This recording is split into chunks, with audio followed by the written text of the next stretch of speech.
এটা কোরআন শেখার জন্য, ঠিক কি না? তো এই কোরআন শেখার জন্য এই জন্য পাঠায়, বলে এই মা ছকিনা তুই একটু মাদ্রাসায় যা, মক্তবে যা। বলে কেন মা? বলে কোরআন শিখতে হবে। আর এই মেয়েরা যদি কোরআন না শেখে ঘোড়াটি মেয়েদের বিয়ে হবে না, হবে বলে মনে হয়? হ্যাঁ, আমার এই জাহাঙ্গীর ভাই যদি একটা মেয়ে দেখতে যায় তো আগে মুরব্বীকে বলে এ চাচা জিজ্ঞেস কর না কোরআন শরীফ জানে কি, এ চাচা জিজ্ঞেস কর, জিজ্ঞেস করবে না করবে না। হ্যাঁ, আর মেয়েটা যদি কোরআন না জানে বলে ঘোড়াটি মেয়ে চলবে না, আমি মরে গেলি পড়বে কেটা, বুঝতে পারেননি? হ্যাঁ, ওই জন্য মেয়েরা একটু কোরআন জানে, আমার যুবক ভাইরা জানে না, তাই যুবক ভাইদের জিজ্ঞাসা করব না। এখন মেয়েদেরকে আমি একটা, আমার মায়েদেরকে প্রশ্নটা করতে চাই, কারণ মেয়েরা একটু কোরআন জানে, সেই জন্য প্রশ্নটা আমি করছি। আওয়াজ করবে না, হাত তুলবে, মাইক্রোফোন পাঠিয়ে দেবো। কোরআন শরীফের ভিতরে একটা সূরা আল্লাহ দিয়েছে, সেই সূরাটার আগে বিসমিল্লাহ নেই। দাও মাইকটা দাও। হ্যাঁ, চালু করা আছে। ওই দিন বলছে এখানে নিয়ে, এখানে আগে হাত তুলেছে, ওইটা জায়গায় নিয়ে যাও, আগে হাত তুলেছে এখানে।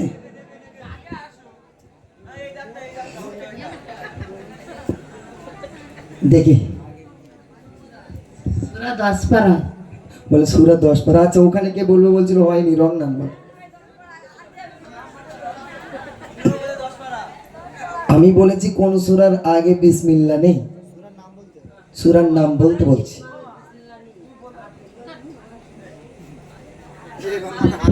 একই বলছো তো? আচ্ছা, আমার আমার কোনো বোন বলতে পারবে 10টা সিরিয়ালের নাম, আমি তাকে 50 টাকা দেবো। এক্ষুনি বলে দেবে, এটা বলতে পারবে? হ্যাঁ, এটা তো তাড়াতাড়ি বলবে। হ্যাঁ, কটকটি, হুড়ুমবাজা, ফটফটি, চমচমি। হ্যাঁ, এ তো মাথা সিবাই সন্ধ্যার পরে করে, ঠিক কিনা? হ্যাঁ হ্যাঁ, আমার যুবক ভাইরা যদি একটু সাপোর্ট দেয় ইনশাল্লাহ। আচ্ছা, আর একটা গজল আপনাদেরকে শোনা। আর কেউ বলতে পারবে? এদিকের মায়েরা এদিকে বলবে। ও ভাই জাহাঙ্গীর ভাই, এই এই তো বলবে বলবে বলে কান চুল করছে। ওই যে ওই যে ওই যে, হ্যাঁ, যেন একটু তকবীর দাও, যেন বলতে পারে একটু জোরে, নারে তাকবীর। হ্যাঁ, বাঁশি বাজছে, বাঁশি চাই কিনা? আর বাঁশিটা খুব, কে বলবে? সূরা তাওবা। একদম সঠিক, ঠিক কিনা? হ্যাঁ, এই এই পুরস্কারটা দিয়ে দাও। ওনা তো বোন না ভাবি না কি, আমি বুঝতে পারছি বোন হবে মনে হচ্ছে। বোন হবে? হ্যাঁ, তাহলে বিয়ের সময় কাজে লাগবে। নাও, বিয়ে হয়ে গেছে। হ্যাঁ,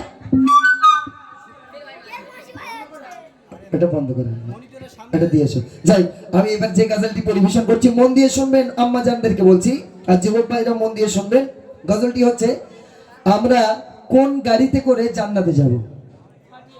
আপনারা জানেন? তাহলে সবার জানা হয়ে গেল, সূরা তাওবার আগে বিসমিল্লাহ নেই। একটু মন দিয়ে, মানে এটা একটু মেমোরিতে রেখে দেন। এবারে যে গজলটি পরিবেশন করব মন দিয়ে শুনবেন। যে গজলের ভিতরে আপনারা বুঝতে পারবেন আমরা কোন গাড়িতে করে জান্নাতে যাব। আচ্ছা বলেন দিনি ভাই, আমরা তো আত্মীয়র বাড়ি যাই, আর যেখানে যাই না কেন, কেউ বা মোটরসাইকেল, কেউ বা সাইকেল, কেউ বা ভ্যান, টোটো, বিভিন্ন গাড়ি ইউজ করি, কিন্তু এই জান্নাত আর জাহান্নাম মরার পরে আমাদের দুটো উপহার রেখেছে মা। এই দুটো উপহারের ভিতরে এই দুটো জায়গায় যেতে গেলে আমাদের জন্য একটা গাড়ি লাগবে। ওই গাড়িটার নাম কি? হ্যাঁ, খাটিয়া। একটু জোরে বলো।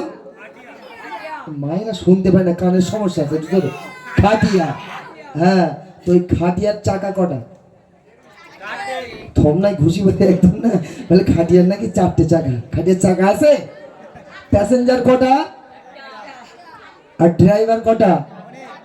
এই দুনিয়ার কোন গাড়ি যদি 4 জন ড্রাইভার মিলে চালায় যাবে কোথায়? 4 জন ড্রাইভার মিলে যদি একটা গাড়ি চালায় যাবে কোথায়? পুরো একদম নদীতে, নাইলে পুকুরে চলে যাবে, ঠিক কিনা? সেই গজল পরিবেশন করছে, মন দিয়ে শুনুন। এমন জীবন করো গঠন মুমিন মুসলমান, মরণেতে হাসবে তুমি, কাঁদিবে ভুবন। এমন জীবন করো গঠন মুমিন মুসলমান, মরণেতে হাসবে তুমি, কাঁদিবে ভুবন।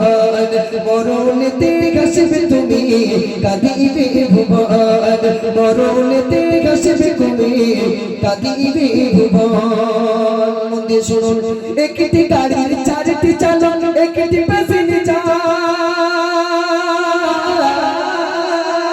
একটি গাড়ির চারটি চালক একটি প্যাসেঞ্জার আর চাইবে চলে কবর দেশে কাঁদিয়ে সবার তুমি চাইবে চলে কবর দেশে কাঁদিয়ে সবার সেই মরণ গাড়ি আসবে বাড়ি ভুলে যে মরণ মরণ গাড়ি আসবে বাড়ি ভুলে যে মরণ আর সেই গাড়িতে তুলে দেবে আত্মীয় স্বজন। আমি যখন মারা যাব ওই গাড়িটা আমাকে ভাড়া করতে হবে, হ্যাঁ ভাড়া করতে হবে জাহাঙ্গীর ভাই? ভাড়া করতে হবে না, মারা যাবার সঙ্গে সঙ্গে ওই গাড়িটা আপনার দরজার সামনে এসে হাজির হয়ে যাবে। আপনার গ্রামবাসীরা আপনার আত্মীয় স্বজনেরা বলবে যে সিরাজুল ইসলাম মারা গিয়েছে, আর দেরি করা যাবে না, ওকে সাজিয়ে গুছিয়ে ওই গাড়িতে তুলে দে। ও নব সাজে সেজে নববধূর সাজে সেজে ও চলে যাবে ওর আপন বাড়িতে। এই জাহাঙ্গীর ভাই যদি বলে যে সিরাজুল ভাই আমার খুব ভালো কাছের মানুষ ছিল, অন্তত আত্মাকে একটা দিন রেখে দাও, আমি যেতে পারছি না, আজকে কালকে গিয়ে একটু দেখে ভালো করে নয়ন ভরে দেখে নেব, তারপরে আমার সিরাজুল ভাইকে দাফন করে দিও, রাখবে বলে মনে হয়? রাখবে না, কারণ আল্লাহ পাক গাড়ি পাঠিয়েছে, আর দেরি করা যাবে না। ওই জন্য দেখবেন কেউ মারা গেলে বলে যত তাড়াতাড়ি পারো দাফন কাফনের ব্যবস্থা করো। বলছে দেখুন, নেই চাঁদালা নেই দরজা এমন কঠিন ঘর, আর দেবে থাকি পাশের কাটা তোমার কবর ঘর। তুমি বাবা ঘরে ছাদ দিচ্ছ কি দিয়ে? রড বাড়ি দিয়ে। তোমার সেই কবরের ঘরে ছাদ কি দিয়ে হবে? বাঁশ, তাও একটা আস্ত বাঁশ তোমার দেবে না। এমন একটা ঘর, সেই ঘরতে পালাতে পারবে না। বলছে দেখুন, নেই জানালা নেই দরজা এমন কঠিন ঘর, দেবে থাকি পাশের কাটি তোমার কবর ঘর। ওরে দেবে থাকি পাশের কাটি তোমার কবর ঘর। দেবে যখন তোমার স্বজন কবরে দাফন, দেবে যখন তোমার স্বজন কবরে দাফন, আর মন কানে কি আসবে চলে কবরে, তখন তোমার মন কানে কি আসবে চলে কবরে তখন। আমাকে যখন কবরে দাফন করা হবে কটা ফেরেশতা আসবে একটু বলো শোনা? সবাই আমরা জানি, কিন্তু দুটো ফেরেশতা আসবে। সবাই জানি দুটো ফেরেশতা আসবে কবরে। আল্লাহ পাক কটা ফেরেশতা পাঠাবে? 6টা পাঠাবে। কটা বললাম শোনা? একটু জোরে বলো বা। হ্যাঁ, 6টা ফেরেশতা পাঠাবে। দুজন আসবে প্রশ্ন করবে, 3টে প্রশ্ন করবে, আর দুজন আসবে কানার কালা মারার জন্য। কিসের জন্য আসবে? মারার জন্য। সেই কানার কালা এসে যখন মারবে, বাপ আমি যতই ভাবি আল্লাহর কি রে বাপ ভুল হয়ে গেছে, জীবনে এরকম কাজ করবো, তুই আমার ছেড়ে দে। শুনবে বলে মনে হয়? শুনবে? ও কালার যদি বলি ভুল হয়ে গেছে শুনবে না, মনে করে আরো মারতি বলতে, তার জোরে মারবে। বুঝতে পারেননি? হ্যাঁ, তো সেই কালা আর দুটো ফেরেশতা আসবে, আমাকে ডেকে তুলবে। সিরাজুল ইসলাম 50 বছর কি জাহাঙ্গীর ভাই 50 বছর দুনিয়াতে বেঁচে ছিলে, এবারে তোমাকে লিখতে হবে। সেই সময় কি বলছে দেখুন, বলবে এসে তুই ফেরেশতা লেখো জীবনের আমল,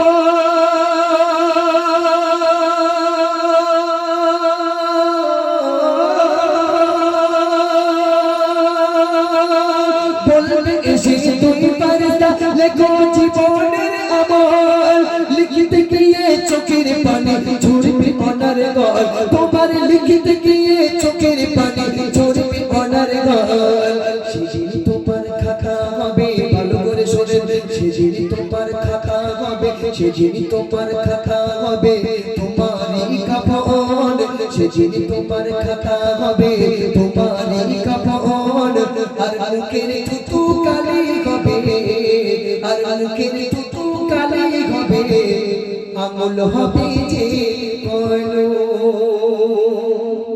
গজল তো জীবনে অনেক শুনেছেন, আমার কাছে একটু ভিন্ন স্বাদের গজল। তো সেদিনে খাতা হবে কি একটু বলো? কাফনের কাপড়।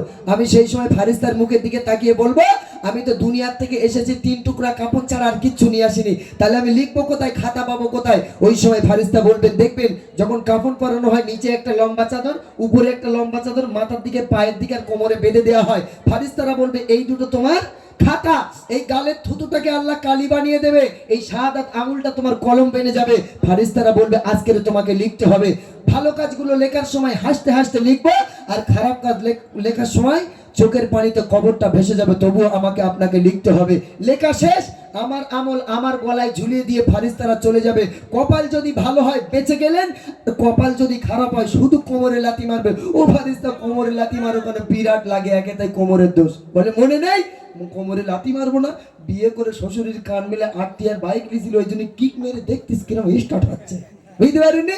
আর একটা ফারিস্তা মাথায় মুগুরির বাড়ি ধারে, ও ফারিস্তা মাথায় মারো কেন একে, তাই মাথার দোষ বিরাট লাগে। বলে মারবো না, নামাজ কালাম বাদ দে। ঝোপে ধারে বসে ফ্রি ফায়ার ঠুস ঠাস করে খেলেছিলি, ওই জন্য আজকে হেডশট হচ্ছে। দেখ কেরম লাগে, বুঝতে পারিনি? হ্যাঁ, তবে এদিকের ভাইরা ফ্রি ফায়ার পাবজি খেলে না, এরা খুব ভালো বলছে। দেখুন, আখিরাতের করো কামাই থেকে দুনিয়া,